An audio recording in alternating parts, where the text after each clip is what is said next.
Today we're going to be making Pop-Tarts, and it all starts with a pie crust.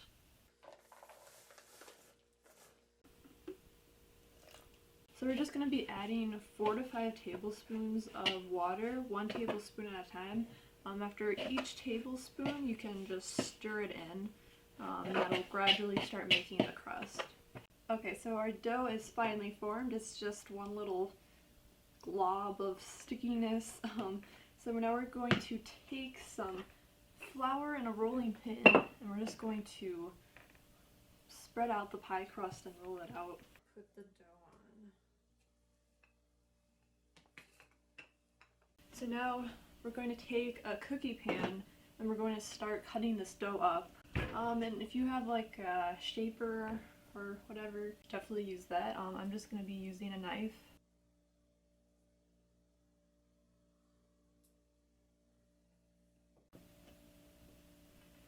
So now that we have the first few squares all out, we're going to take like a few spoonfuls of jam and just place that on there.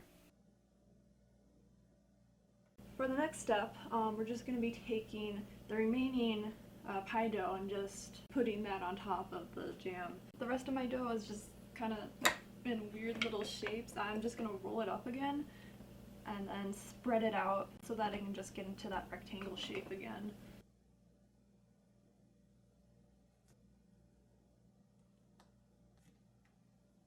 And there we go. So our last step before baking these in the oven is that we're just going to take our fork and then just kind of seal the edges together, just so it has that Pop-Tart design to it. So now these will bake in the oven at 425 degrees for 7 minutes. So now while those are baking in the oven, we're going to work on the glaze that will go on top of them. We're first going to get started with 2 cups of powdered sugar. Next will be 2 tablespoons of milk. And finally, we'll be adding 1/2 teaspoon of vanilla. So now we'll just stir all of that up.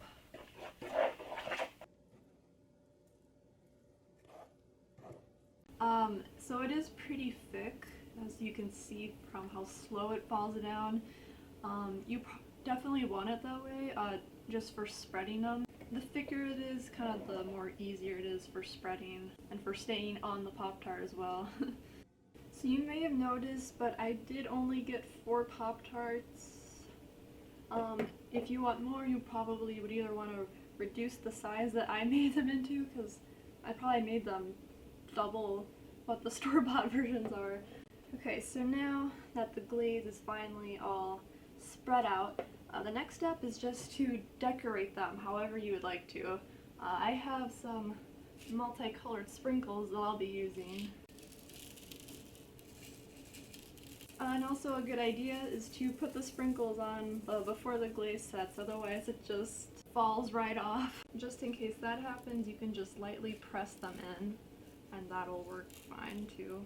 Thank you for watching, and whether it's for breakfast, dessert, or just a good snack, I hope you enjoy eating these like I'm about to right now.